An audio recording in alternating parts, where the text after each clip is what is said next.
free speech, expensive speech, censorship, social media algorithms, and Anarcho-Puritanism. You can also find this at davidrovics.com/thisweek or by looking up This Week with David Rovics wherever you get your podcasts.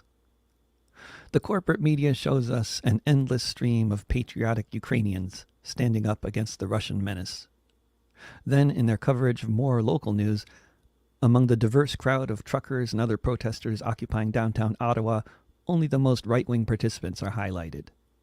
Meanwhile, if Joe Rogan dares to interview any of them on his podcast, there will be more cries for Spotify to drop him from their platform. Others will say, no, this is censorship. And at a small labor rally in Portland, Oregon, the anarcho-Puritan Twitter trolls will successfully prevent a labor musician from singing at a labor rally by using online intimidation and disinformation to convince the young organizers that the Jewish musician in question is anti-Semitic. This is our reality now, this week, like it or not, and I sure don't. All of this stuff is intimately related, but it generally gets siloed off into different discussions. This happens partly for perfectly innocent reasons and partly for completely nefarious ones. It's often innocent because many people can understand the basic principles of free speech versus censorship, but they don't understand where social media algorithms and perhaps even corporate wealth and power fit into the picture. Often it's nefarious because other people understand full well that the issue of rampant disinformation is rarely one of free speech versus censorship, but they frame it that way in order to attempt to distract us from the elephant in the living room, the wizard behind the curtain, the naked emperor. Insert allegory here. I heard a host on NPR the other day refer to the world's most popular podcast, The Joe Rogan Experience, as a podcast distributed by Spotify. I kept listening to the national radio story, waiting perhaps for the host to be corrected by a producer or something, for her to say, sorry, I meant hosted exclusively by Spotify at a cost of $100 million, or even just hosted rather than distributed, but that correction never came. If you download a podcast app, and I know most of you have never done this since it's still only around a quarter of the population who has, but if you download a podcast app, or just open the one that came with your phone, if you have an iPhone, you will not find the Joe Rogan Experience anywhere. This is because it is not distributed by Spotify. It is hosted exclusively by Spotify. It's Spotify programming. It's not really a podcast in the sense that the term used to be understood as audio content that you can subscribe to as a feed from any podcast app, generally for free. That's how it works if you use the podcast distributing service that Spotify now owns called Anchor, or if you use the podcasting app that folks like me and the BBC use, Podbean. This is a relatively minor point, but it helps illustrate the inherent confusion in picking apart these questions. The folks who want us to see the issues with, for example, Joe Rogan's choice of guests or interviewing style, are generally concerned not with who he's interviewing, but whether he's spreading dangerous lies to a very large audience, which is, in part, as large as it is because of a whole lot of corporate sponsorship. It's the vast size of the audience exposed to the lies that they see as the problem, rather than the notion of Joe Rogan interviewing whoever he wants to. Others will defend Rogan's right to interview whoever he wants to and cry censorship at Neil Young and Rogan's other critics, while intentionally papering over the questions of scale and audience size involved. Between a podcast like Rogan's and a podcast like the millions of other pods out there that are literal 1 or 2 person operations with a monthly audience that may reach 4 digits during a really active period, there may or may not be much of a relationship. But that's not a point the free speech versus censorship crowd want to highlight. To my way of thinking, when it comes to $100 million exclusive contracts with massive corporations, we are talking about expensive speech. This is not the free marketplace of ideas or the labor radio podcast network. This is massive global corporate money.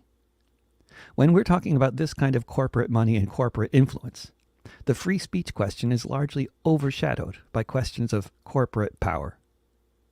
At the very least, any one corporation or one individual who has that kind of reach, really of a monopolistic sort in several different ways, the unbalanced, top-heavy nature of the situation is paramount. How to deal with it is another question. But That this is what we might call the principal contradiction we face when it comes to the influence of the biggest music streaming service on the planet, or individuals like the most popular podcaster on Earth. Power and wealth, and the extreme and extremely unfair influence of it on all of us, whether we like it or not. And I sure don't. But then, even when people do understand the problems presented vis-a-vis the questions of speech, censorship, and corporate influence on both what content is promoted and the laws that may or may not regulate it, the biggest factor of all that so dramatically affects our lives, whether we know it or not, every minute of the day, especially if we spend any time at all on social media platforms or rely on them to get news, keep up on the gossip, discuss issues, or communicate with people, is the least understood of them all. I'm talking about social media algorithms. Everything changes so fast, and I know that anyone my age or older might especially resonate with that statement. The term future shock that was coined back in the 80s is a very good one, and I think more of us are feeling it every day, overwhelmed by the pace of transformation in all kinds of different ways, very much including with technology. Those of us who are old enough to remember the 1990s may look back on the period as a sort of golden age for the internet. The MP3 hadn't been invented yet. It could take half an hour to load a graphic-intensive website. There were all kinds of other issues, but your means of communication were very democratic and straightforward. Email lists could be moderated or not, and especially the many well-moderated email lists out there could function as amazing sources for finding out what's going on in town or for promoting an event for free. The way it tends to go with high-speed technological change constantly going on is people get future shock, and they can't keep adapting, understanding what's changing and how. There are other reasons why some of the big things get lost on a lot of folks. Partly, it depends on your role in society when it comes to social media. If a big reason you use social media is for promoting content or otherwise making money through it, the changes can be very noticeable very quickly. For most people, though, who are using social media to communicate, gossip, follow their friends and news stories, scroll their feeds, etc., the changes are much more subtle and often hard to notice at all. But what has happened since the egalitarian days of the early web, dominated by grassroots email lists and independent media collaboratives, at least for a certain set of folks at the time, has been the rise of social media.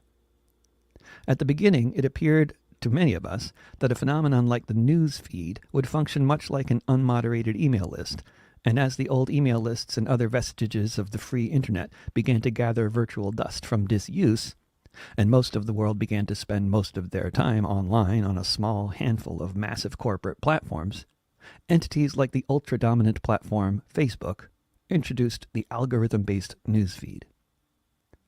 When this happened, me and many other content creators who were using platforms like Facebook to promote gigs, tours, songs, etc., noticed immediately, because suddenly we were getting dramatically less attention when we posted most anything.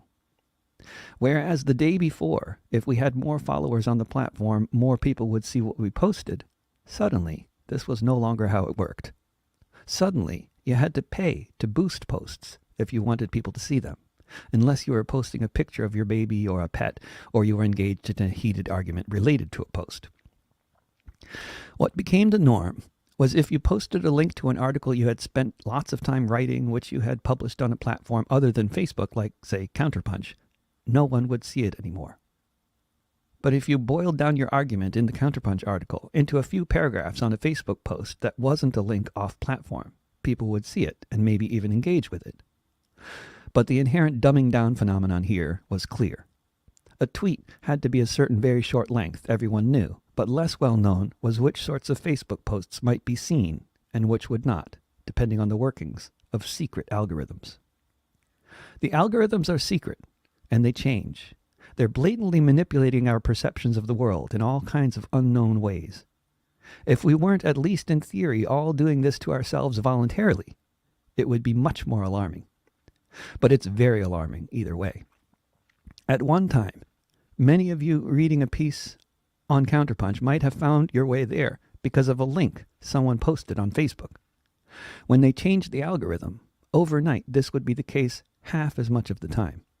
It's easy to see how the casual Facebook scroller who is used to consuming a few Counterpunch articles a week because of links posted by friends might not notice that from one week to the next, they may now only be seeing half as many. They've been replaced by other things, and there's always so much. The people who notice are the writers, the editors, and the treasurers of such publications. It's fairly well known at this point how YouTube's algorithms work. If you're looking for good scientific information on the moon landing, for example, it won't be long before you're being served YouTube's algorithmically generated recommendations for videos about how the landing was faked. Moon landing appears in the description, and metadata indicates people who like videos about the moon landing also don't stop watching when this one comes on, so it goes into the mix. Whether that's the logic of the algorithm, who knows, because it's secret and it changes constantly. When it comes to music streaming platforms, at least from my personal experience, the algorithms aren't so bad.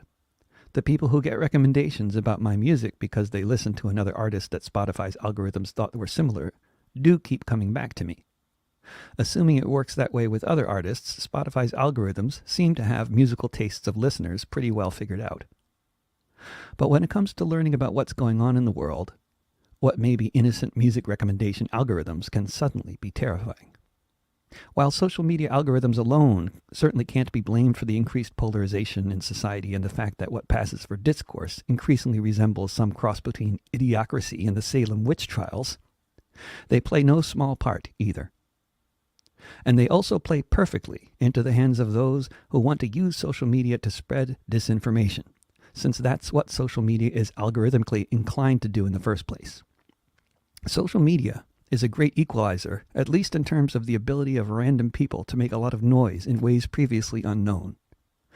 Combine that with the abundant amounts of disinformation, and then add 500 years of the Puritan tradition, and you get the phenomenon known as the internet troll, often just called the Twitter troll, since Twitter is designed to facilitate this kind of behavior more than other platforms seem to be. Here we come back to the free speech versus censorship debate, minus any concepts around corporate wealth or power or influence or scale being part of the conversation. The trolls of the left variety hone in on the perceived transgressions of anyone on the internet who gets a little more attention than they do, and do their best to take them down. If a podcaster with 200 weekly listeners interviews someone who says something offensive, for the anarcho-Puritan troll of the left variety, it's totally irrelevant whether the podcaster is a high school kid in their mom's basement or a multimillionaire in a mansion in Los Angeles with an audience of tens of millions. In fact, for the troll mentality, the one with only 200 weekly listeners is probably a better target because there's more of a chance of campaign success to successfully get an event or a human being canceled, which causes the troll to rejoice at their achievement. For the rigidly principled troll of the self-styled anti-fascist variety, or wanting to impersonate one, their role is to find anyone who is transgressing by talking with someone with unacceptably right-wing opinions in a public forum of any kind, such as someone's YouTube account with 200 viewers a week, and then hounding them. They pick a target, then start harassing them and anyone they have any connections with on Twitter, especially, trying to expose their home addresses, get them fired if possible, and spread any kinds of slander they can come up with that might be believable in order to discredit their target. The motivation of the troll behavior, it seems to me, is multifold. Some of it is undoubtedly undercover operatives engaging in often successful campaigns to disrupt communities, organizations, and careers through these tactics. With the volunteers engaging in this kind of disruption, it should be noted that in no small way are their tactics both directly and indirectly facilitated by social media algorithms and other aspects of how certain platforms are organized. But the behavior is rooted deeply in the Puritan tradition of moral outrage, moral righteousness, and moral purity. Thus, it doesn't matter how insignificant your target may be. If they have dared provide a platform for the wrong person by uploading an interview on a YouTube channel with a very small audience with the wrong person, this is grounds to endlessly hound and condemn the offending content provider. In a sense, only for this most extreme group of puritanical, censorship-happy Twitter trolls does the discussion of media, or social media, truly boil down to questions of free speech and censorship. Unlike those who see the problems presented by extreme corporate wealth and power, or the impact of secret manipulative algorithms, for the anarcho-Puritan, or disruptive element posing as one, all offensive content should be banned, and their creators canceled. Now I'm supposed to conclude with some kind of an idea about how we dig our way out of this pit of corporate power, widespread disinformation, and domination of large segments of society by a new form of Puritanism. But I haven't a clue. I only hope that my understanding of the problem has been helpful for someone.